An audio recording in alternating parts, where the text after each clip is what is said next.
Assalamualaikum warahmatullahi wabarakatuh. Perkenalkan, nama saya Suci Wahini dengan NIM 2230015.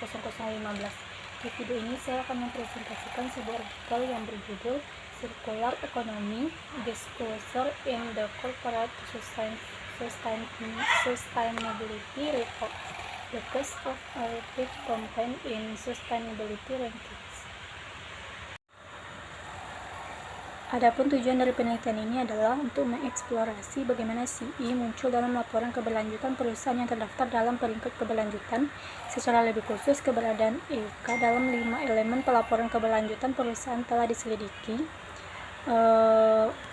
Pesan Chief Executive Officer, penilaian materialitas non-finansial, referensi ke kerangka. Tujuan pembangunan berkelanjutan, target, dan indikator teknik analisis konten kualitatif dan kuantitatif digunakan untuk meninjau 138 laporan yang diterbitkan pada tahun 2020 dari 94 perusahaan Eropa, tidak dibatasi oleh sektor. Yang pertama yaitu kajian teori.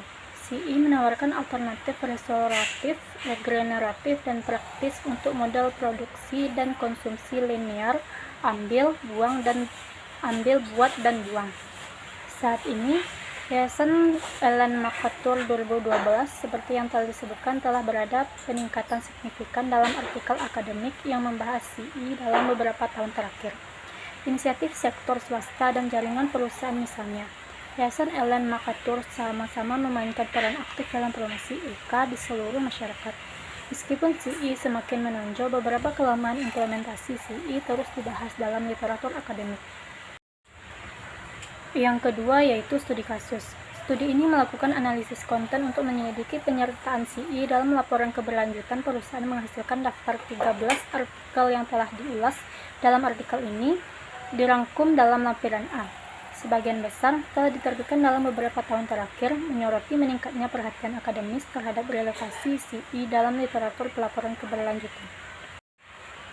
Yang ketiga yaitu objek penelitian.